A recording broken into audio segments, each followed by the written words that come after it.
दत्तात्रय महाराज कसे आहेत हा जर अभ्यास जर आपल्याला जाणून घ्यायचा असेल तर दत्तपुराण तुमच्या आयुष्यात जर आला हां. तर तुम्ही एक चांगले साधक बनू शकता अच्छा. आणि चांगला साधक चांगला शिष्य बनू शकतो वाह! आणि चांगला शिष्य हा चांगल्या गुरुपदावरती पोहोचू शकतो.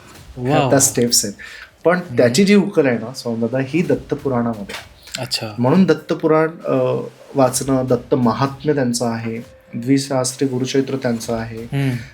घोरतकष्टधरण स्तोत्र त्यांचं आहे, इनफॅक्ट करुणा त्रिपदी ती महाराजांनी लिहिलेली आहे. ती काय प्रत्येक आहे? नदीवरती स्तोत्र आहे. जसं आपण जर विचार केला तर दत्तपुराण जो आहे हा 1892 सालात महाराजांनी ब्रह्मवर त्या ठिकाणी केलेला आहे. ओके. ब्रह्मवर ते कानपूरच्या जवळपास 15 किलोमीटर लांब अंतरावरती आहे, गंगा नदीच्या तीरावरती आहे. बरं. ओके.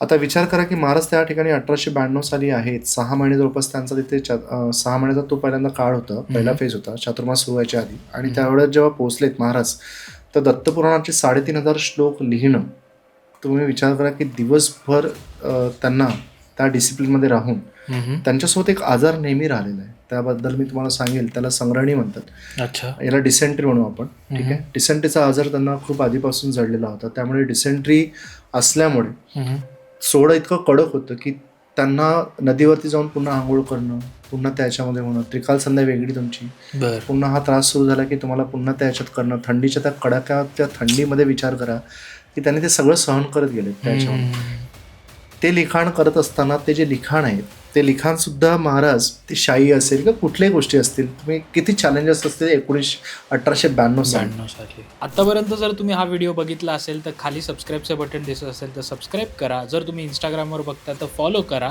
आणि पूर्ण पॉडकास्ट बघायचा असेल तर आमचा कॉस्मोस्टार मीडिया यूट्यूब चॅनलवर नक्की बघा.